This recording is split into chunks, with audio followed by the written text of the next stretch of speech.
production of Pioneer Utility Resources. Story Connect, helping communicators discover ideas to shape their stories and connect with their customers. How can data support strategic storytelling? That's what we'll be talking about on this episode of the Story Connect podcast. Hi, I'm Megan McCoy-No, one of the storytellers at Pioneer Utility Resources, and your host today. I am joined by Brianna Wall, Manager of Marketing and Member Relations at Oklahoma Electric Cooperative. Brianna, thank you so much for joining us. Thank you for having me. I'm excited to be on Pioneer's podcast. Story Connect podcast is the best because we share ideas, right? Which is what cooperation is all about. Before we dive into the data, though, tell us a little bit about your co-op. So I'm at Oklahoma Electric Cooperative in Norman, Oklahoma, and we have about 60,000 meters, and we serve about 7 counties in central Oklahoma. So our membership is very diverse. We serve some very urban areas, some members who have some very high expectations with their co-op, their communications, and then we have a broadband subsidiary, OEC Fiber, and we serve broadband to about 33,000 subscribers throughout our service area. So we're very busy. I was going to say, I could see why data is kind of an important piece of the puzzle for y'all to have in your communication planning. Now, you presented at NRECA's Connect conference on how to leverage analytics to be more strategic with your communications plan. Brianna, can you just tell me why analytics matter in storytelling? Sure. So can I start by giving you the 2 examples that I used? Because they're a little different, and you can get something different from each of them. So the first example was using data to inform our strategic communications plan. And what that means is we had kind of the direction we wanted to go in our communications for the year, but what we were trying to identify through the data was the topics, the themes that we were going to communicate to our members. So rather than communicating a little bit about all of our programming, all of our products, our services every month, just a little bit in every piece of or every channel, we decided let's take each month and focus on something different that's still beneficial. It's still part of the cooperative difference. It's a benefit to members. And so what we used the data for in that case was to identify what those themes would be. So January is a focus on renewables, and February is a focus on being local, because our members seem to love anything we publish about how we're local, how our employees are your neighbors, your little league coaches, that kind of thing. And then we were able to align all of our communications across social media, our newsletter, our earned media, our podcast, our blog posts, all of that had a central theme each month. So that was one thing that we used data for specifically. Well, and for that, I love the idea of themes, and it makes so much sense to coordinate across channels. But what specific data did you use to find out that your members wanted to hear those topics, that those topics resonated with them? Sure. We leaned heavily on our email marketing software, and we use MailChimp. So we've used MailChimp for probably 6 or 7 years by now. And so we started because surveys were telling us 6 or 7 years ago, we want to be emailed. Our members were telling us, we want to be emailed. Like, keep sending us the print, but we want to be emailed. So we said, okay. So we just started emailing a digital version of our magazine and just collecting data. We weren't really doing anything with it back then. But we use that, click data. Each article within our newsletter has its own URL so that we can track exactly what they're reading. A lot of newsletters, I've noticed, will link to the PDF of a newsletter, which works too. That gets the job done. But we were wanting to know exactly what they were reading. So we break down each article into its own URL so we can track that. And then social media insights. We use a lot of social media insights, survey data. We try to collect a lot of data whenever we can. So whether that's at our annual meeting or any of our member events, we just try to collect all the data we can. And at the time we were trying to identify those themes, we would ask specifically about those at our member events. So Just just asking them, hey, asking what what, do you want to read more yeah, of? Yeah, what do you want to see from us? Yeah. what do you care about? Please tell Right. us. If you don't want to waste your time, that Yeah. makes sense. So that was the first example that you wanted to share. What's the second case for using analytics? So the second example was we used data to kind of guide our community spending. And I know a lot of co-ops have community dollars. So for advertising or for community support, we have budget dollars for that. And I wanted to use the data to make sure those dollars were reaching all of our members or impacting all of our members somehow. So whether they were hearing an ad on the radio for us, or whether we were sponsoring their school's baseball team, whatever the case is, we wanted to be intentional about making sure those dollars are spread out all across our service area. Okay, that makes sense. For those examples, what kind of data were you gathering? Was it just to make sure that key audiences were all reached? I mean, how did So you what we approach did, that? I started by getting a report that showed all of the communities our meters are in and how many meters are in each of those communities. And then I compared that to our budgets. So, for example, in Norman, where we're headquartered, about Sure. 24% of our meters are located in Norman. So, in my mind, it makes sense for 24% of each of those budgets to go to Norman. And our next largest community is a little community called Blanchard, Oklahoma, and they have about 13% of our meters. So I allot 13% of each of those budgets to Blanchard, and so on down the list, so that Is it hard? there's an equal. Oh, go ahead. I appreciate the making sure that even if you're based in one community, not all of your members are there. So making sure that Mhm. there's an even distribution of member money and investment. It makes sense as a steward of the cooperative to do that. But is it hard to say this is it? This is that 13% of our budget, and we can't do anything more here, even if you hear about a really cool opportunity. No, so we use it more of as a guide because, Okay. for example, I have an Excel document and we track and I disperse among the communities.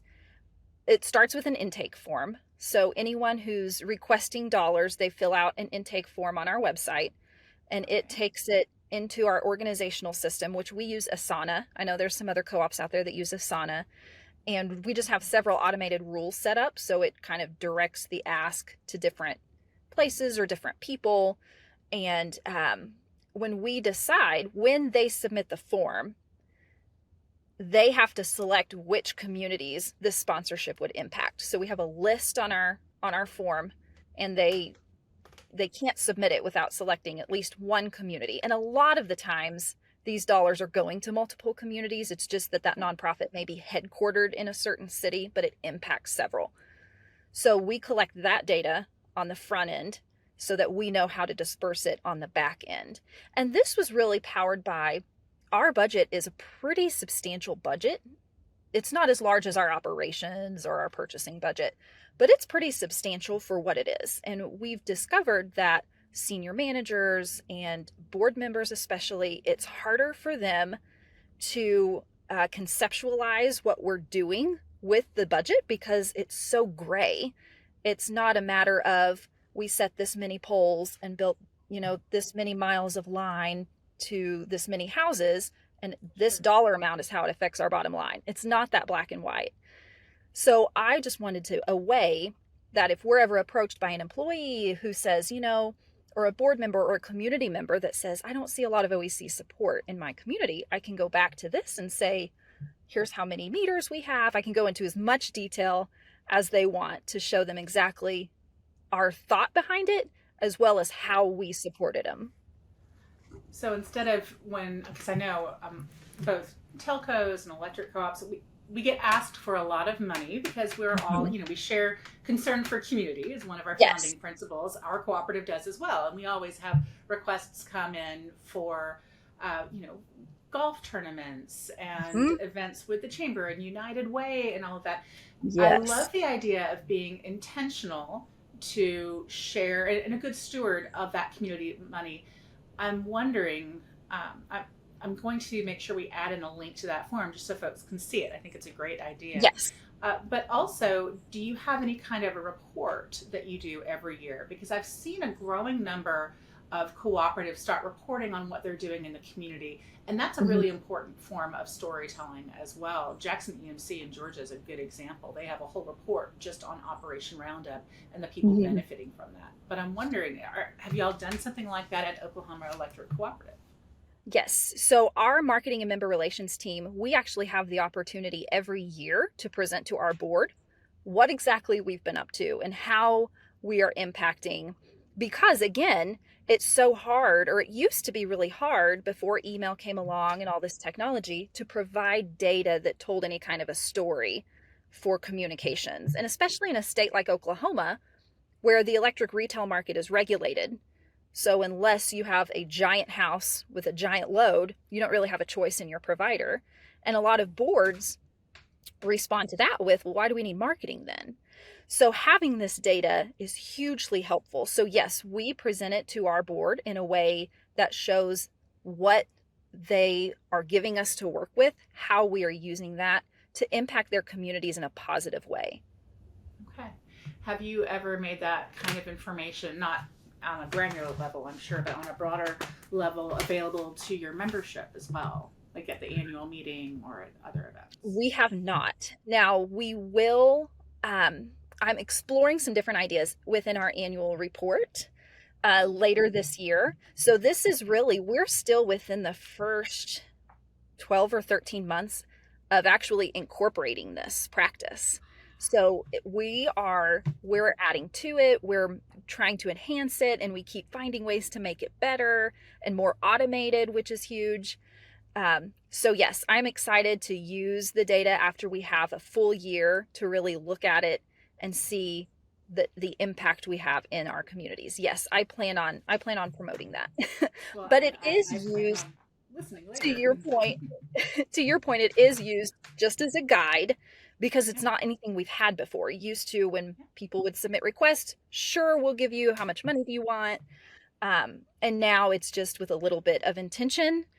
I think we'll be able to tell a story with it. It won't be perfect. So, on the example that you'll link to, there's a heat map that tells me where I am within the percentages. So, for example, we're about 33, 35% of the way through the year. So, ideally, I should look at this heat map and all of those numbers. I should be about 33, 35, 40% of the way through those budgets. Does that make sense? It does. Yes. So I can tell, gosh, we've already spent 75% of Norman's allotment and it's only May. Or we spent 420% in one of our tiny communities because we're the only means of financial support for the tiny little school that's there. So in that case, I don't mind because it's a small community. And again, we're one of the only ones who can financially support them at that level. So we're happy to. But yeah, it's strictly a guide, but it has been really helpful in trying to determine, okay, we might need to slow down spending in one area. We might need to outreach to others because we've only spent 7% of what they get for the year. So now we need to make connections in that community. We need to build relationships and try to find ways to support them financially. I love that idea, and I'm really excited about touching base with you in a year or so to see how this is evolving. Because you're right, we've had access to data for a while, but a lot of folks are just too busy and they haven't had a Mhm. chance to think about how to use it to strengthen their storytelling. So I love the example of using data to help make sure your community investments are are being shared and used in a responsible way. I think that makes so much sense. Now, you talked, your first example is talking about finding themes and following the data for click rates and then member surveys to find out what topics people were interested in. I'm wondering if there's any other types of data that your team is gathering right now and how you're aligning this data, including audience segments that y'all might be looking at and message analytics, which you already mentioned. How are you aligning that to all of your strategic goals? I love the segmented. To answer your first question, yes, we are actually we work closely with our member services department, who they collect a ton of call center metrics. So we try to stay in tune with them. Hey, are you getting a lot of calls on a certain topic? Can we help clarify? Anything, especially about renewables and things like that, that people might be a little confused about. We're in the process, and we have been for quite some time, of establishing ourselves as the expert in areas like electric vehicles and renewables in our area. So we want to know things like that. Are they asking about any new technologies that we need to study up on? So we do stay in tune with them. So I'm curious because I've always told people you need to talk to your MSRs or Hmm. CSRs, Yes. and find out what people are talking about. Because if you know what the calls are coming in about, then you can preemptively address them and reduce call volume, which is a Hmm. key number that a lot of managers get excited about, right? And it Yes. shows the value of communications when you can do that. But the challenge is, how do you get that data from the call center on a regular basis to your team? Is there a way that y'all have um, automated that process versus, having donuts over there and asking everybody once a week, what are people calling about? Uh, We meet have you found an regularly. answer? So I meet regularly, bi-weekly. So every 2 weeks, I'm meeting with the member services manager and supervisor. And now the way we're structured is the communications team, our team, and member services is under the same umbrella as far as leadership goes. And it hasn't always been that way. But since we're under the same VP, we have a lot more opportunity for collaboration, and it has helped a lot in this regard, especially because it's not something that we pursued in the past. So we meet every 2 weeks and at least try to stay very vigilant. And they're quick to reach out to us if something is on the rise, if extra calls are coming in for a certain topic that we can maybe address on social media and things like that. But yes, we meet weekly and go over those. Bi-weekly, I'm sorry, every two Okay, but weeks. it's not like when they're filling out a form or when the member calls in, it's not like they check a box about the topic and then y'all get an email about that. Because wouldn't Well, that be they amazing? do track the reason for the calls, but no, as far as us, we're not alerted or anything in that process. Now, we run reports to identify and classify the topics on the back end Ooh, through our so you software. do. Okay. But it's not like an Okay. automated, hey, we had 14 calls about renewables this week or anything like that, although that would be cool. But we can pull that data. No, no, Um, but you can yeah, still pull the data. That's yes, the thing. So, yes. and what software do y'all use?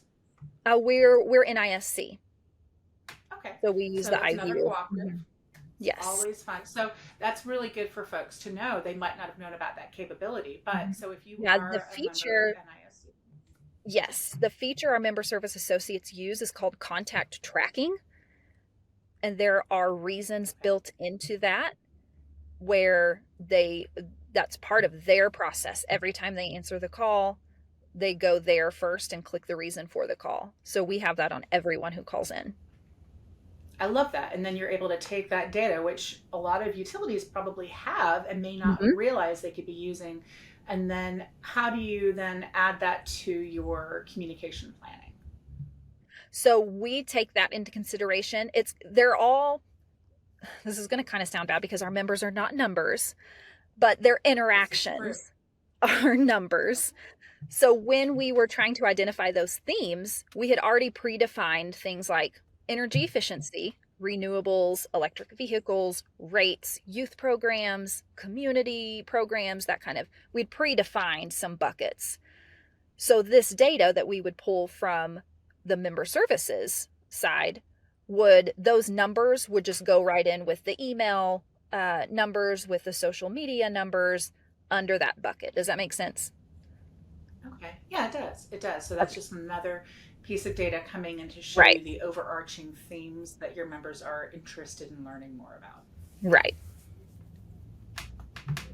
I love that.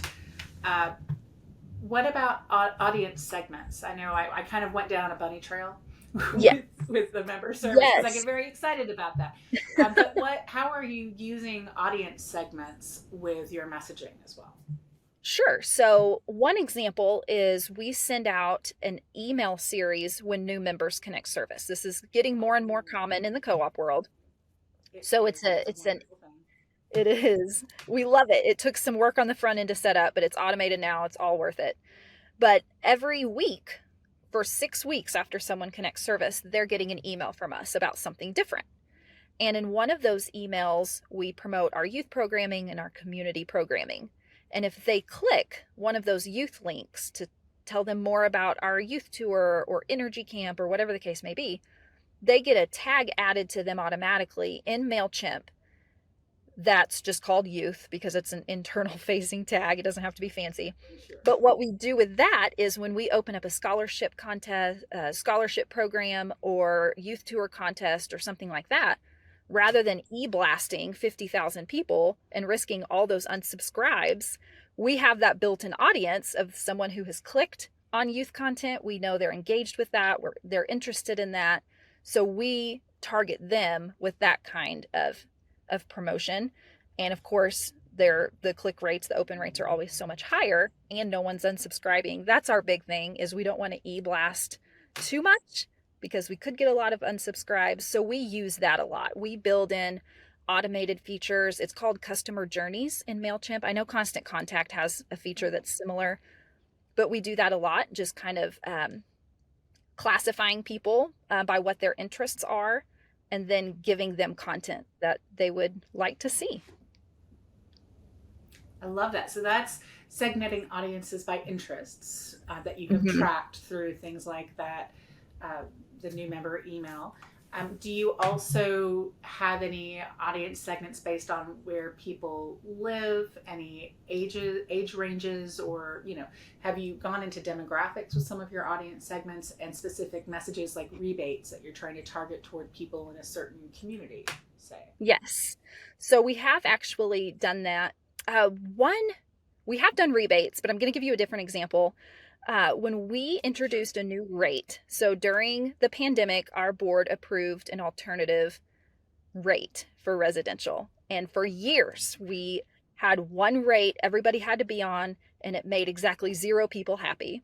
So finally, they introduced a new alternative rate.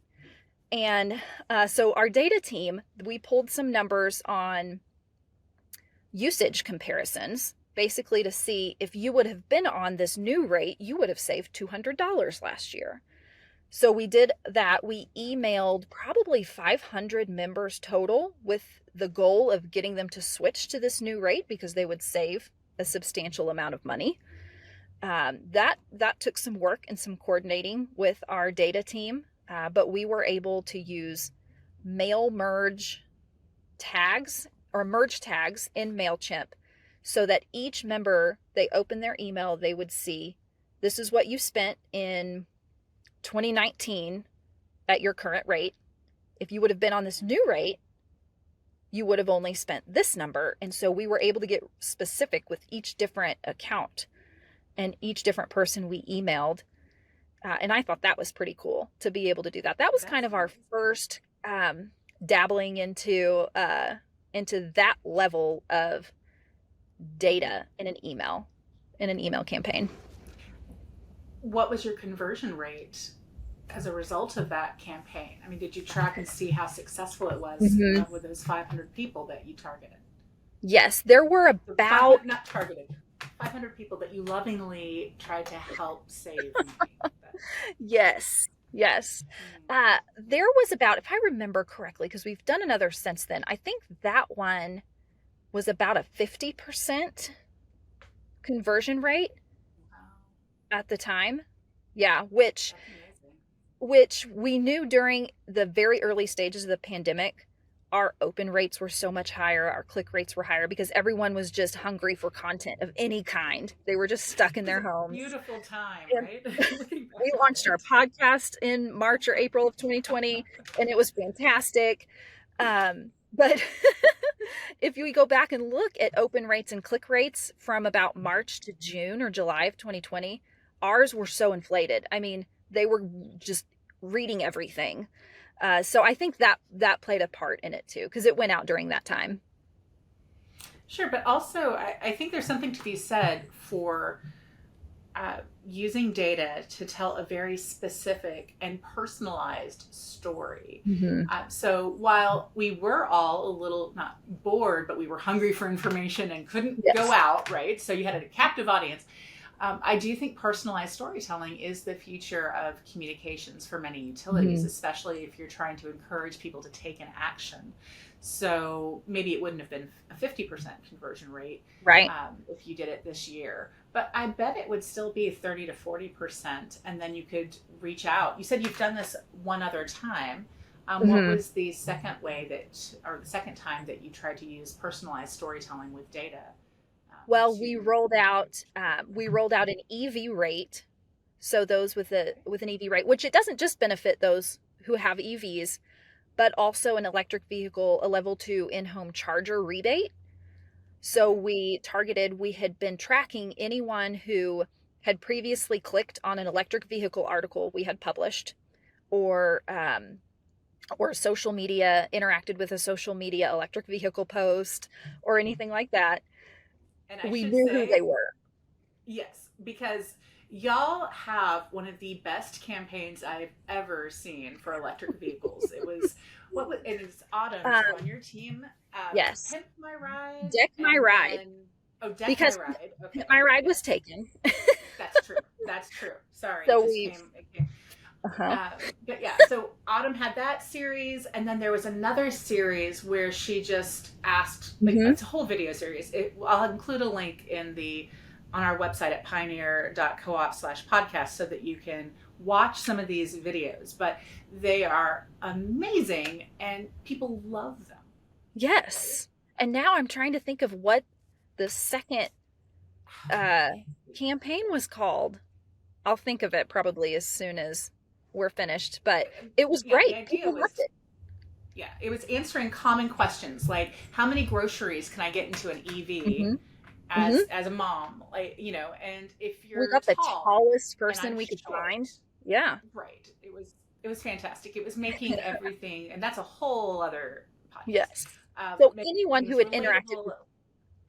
yes.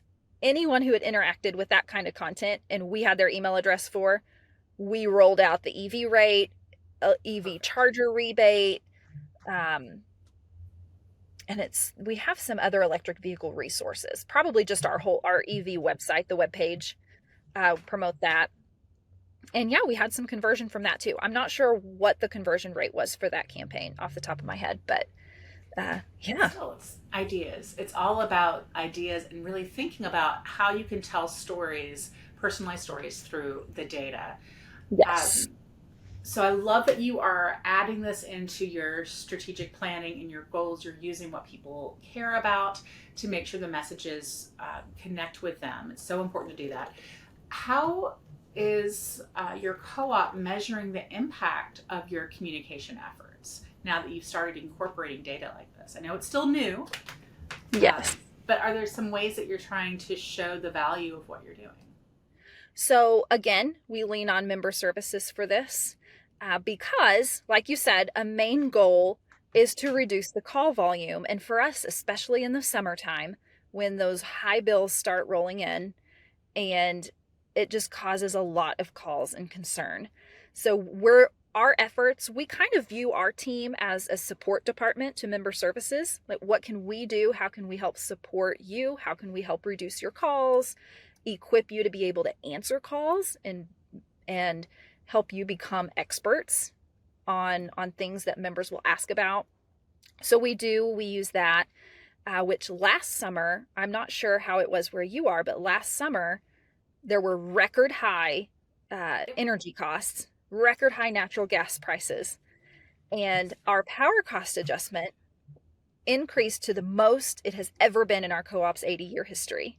It was going to be bad.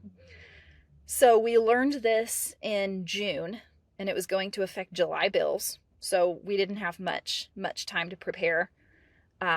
We did some targeted messaging, especially to the higher users who were really going to get hit hard We did a big campaign about what was coming, and it not only reduced the call, not really reduced, the calls didn't go up in July because of high bills. So that's good. That was a win, because we were terrified that member services, they would just be slammed and there would be no relief. So after the fact, when I talked to our member services supervisor, she was like, yeah, I mean, it was just a regular July for us. And not only that the member services, because of what we had provided them with, they were confident in answering those kind of more complex billing questions when you start talking about power cost adjustment, and things can get dicey pretty quickly. But they were confident in their answering those questions and providing the members with answers. And so not a lot of calls were elevated, to a manager and things like that. So we follow up with member services. We try to look at call volume, and just to make sure that what we're doing is actually helpful. Love that. I love to use the data not just at the beginning to create the messages, but then to follow up and see, was this effective? I'm assuming Yes. y'all gave training and talking points to your staff Yes. when you had that. Yeah. Yes, So we did.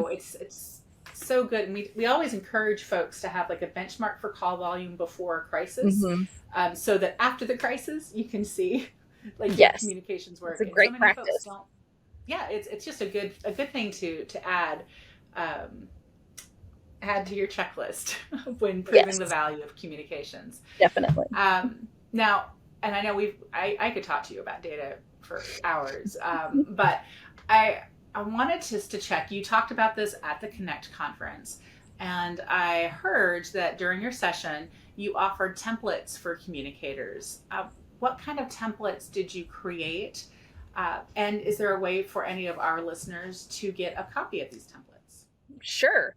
So yes, the templates that I made, they were copies of exactly what I use. So the layout of our communications plan, that's a template. The spreadsheet where I track all of the data, so I input the numbers and it's got built-in formulas and different things like that. That's one of the templates. And then the budget log, because I can't think of a more creative name for it, where it's it tracks all the community spending among all the different communities, where all ideally someone would have to do is import their meter data and it would run all the calculations for them. So hopefully that will work out. But yes, I'm happy to email those to you and you can post them on a website. That sounds wonderful. What we can do is have a link to them so folks can download that. If they just go again to our website, pioneer.coop/podcasts, we'll have a link to this in the podcast episode with Brianna. As a co-op communicator, thank you for creating resources like that. I love the way that we can work together, share ideas and share resources, because we're all in this together. We all have the same end goal in mind. Yes. So thank you for. I will warn you though, these spreadsheets are, I mean, they're just spreadsheets. They're not like I can whip out a newsletter and make it look pretty good. But an Excel document, like there's nothing fancy.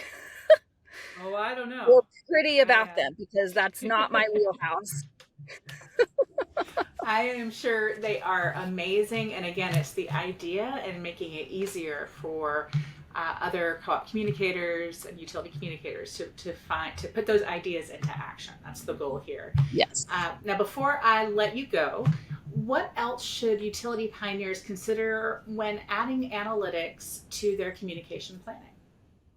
So I would benchmark. So what I do is when we create our advertising plan, for example, and each month our ads point to, they direct the audience to a specific place that I can track.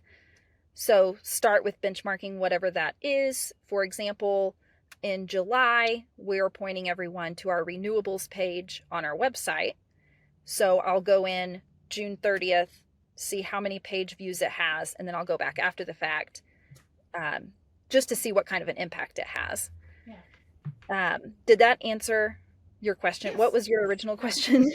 No, it was just like a last thought of like, what should people do? And I think you're right, benchmarking, and then going back and tracking at the end to really prove. Yes. Because And as you said, sorry. oh, no, I was just going to add, and use what data you have. So if there are co-ops out there that aren't really in the email marketing software, they don't have Constant Contact or MailChimp, use what data you do have. So do you have jot forms embedded in your website?